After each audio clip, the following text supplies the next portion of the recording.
नमस्कार, आदाब, सत श्री अकाल एंड वेरी गुड इवनिंग।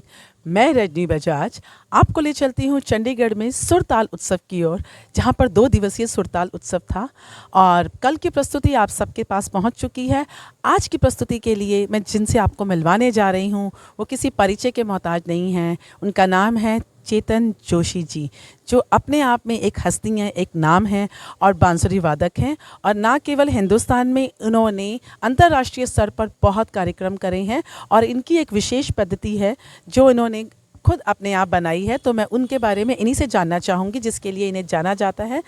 तो आपका सबसे पहले स्वागत है चंडीगढ़ में चेतन जोशी जी, और इन्हीं के साथ मैं स्वागत करना चाहूँगी पंडित दुर्जय जी का, जो इनके साथ तबले पर संगत कर रहे थे। तो मैं सबसे पहले चेतन जोशी जी से जानना चाहूँगी, सर जिस नाम से आपको जाना जाता है और जिस काम से आपको जाना चाहता है उसके बारे में थोड़ा सा बताइए।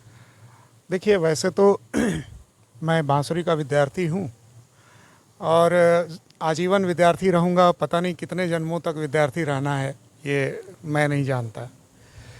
लेकिन कई बार ऐसा होता है कि लोग कहते हैं कि अच्छा बांसुरी मैं कितने दिनों में सीख जाऊँगा, तो मैं उनसे कहता हूँ कि आधे घंटे में क्योंकि 10 मिनट आप फूंक लगाना सीख लेंगे, 10 मिनट उंगली रखना सीख लेंगे, 10 मिनट उसमें सुर निकालना सीख लेंगे, लेकिन बाकी सारी उम्र आपको बांसुरी नहीं सीखनी है, आपको संगीत सीखना है।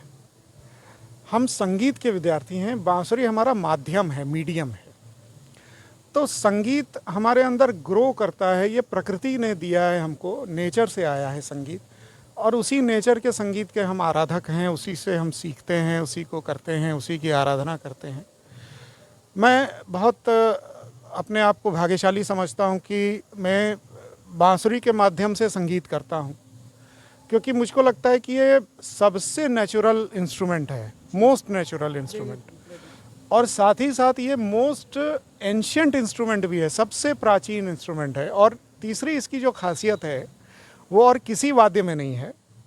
विश्व के हर देश में, हर कोने में ये वाद्य बांसुरी मिलता ही मिलता है। क्या बात। आप चाहे सहारा मरुस्थल चले जाएं, आप चाहे हिमालय पे चले जाएं, आप चाहे श्रीलंका चले जाएं, टापू पे चले जाएं, कहीं चले जाएं, ये सब जगह मिलता है। हाँ, नाम अलग होते हैं, कहीं इसको डीजी कहते हैं, कहीं शाकुहाची कहते हैं, कहीं सिल्वर फ्लूट कहते हैं, अलग अलग नाम हैं, लेकिन ये एकमात्र वाद्य है जो विश्व के हर कोने में पाया जाता है। तो ये दिखाता है कि मानवता के कितने नज़दीक है ये साज।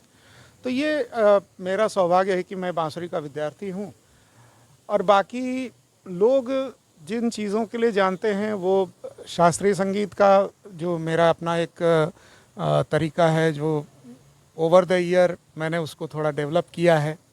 बांसुरी में कुछ रिसर्च किया है, जो 3.5 सप्ताह आज मैंने बजाया भी, उसको आप सभी के सामने रखा उसको। तो वो थोड़ा उसके साधना की है। मैं उसका विद्यार्थी ही हूँ, अभी मैं नहीं कहता कि मैं साध चुका हूँ, ऐसा बिल्कुल नहीं है। अभी वो कंटिन्यूस प्रोसेस है और वो चल रहा है।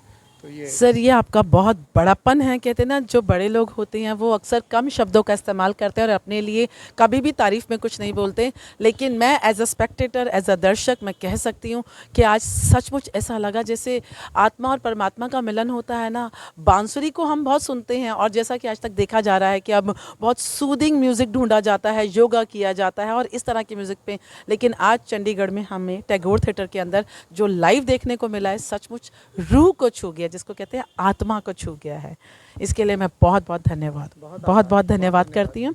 और इसी के साथ जो पंडित जी दुर्जय जी ने इनके साथ संगत करी, मैं उनसे भी बात करना चाहती हूँ कि उन्होंने बहुत सुंदर तबला बजाया। तबले हम सबके बहुत सुनते हैं कि बहुत अच्छे बजाते हैं, बट मैं इनसे स्पेशल जानना चाहूँगी जो उन्होंने चेतन जोशी जी के साथ उन्होंने साथ किया, संगत किया, उनसे भी मैं बात करना चाहूँगी। थैंक यू, शुक्रिया जी, बहुत अच्छा लगा आपसे मिलके और आपके यहाँ चंडीगढ़ में इतने अच्छे गुणी विदग्ध श्रोताओं के बीच में बजाने का मौका मिला। और पंडित चेतन जोशी जी के साथ इनके संगीत के बारे में तो क्या बोलना है कि सब लोग आप जानते हैं, जो रिसर्च वर्क ये कर रहे हैं ऑलरेडी इतने काम कर चुके हैं कि बांसुरी को एक अलग आयाम देना और उसमें फिर ऑक्टेव्स को लेके काम करना और फिर ऐसे शुद्ध राग जैसे आज उन्होंने लिया है, ये वाकई बहुत कम क्या मतलब सुना ही नहीं पड़ता है।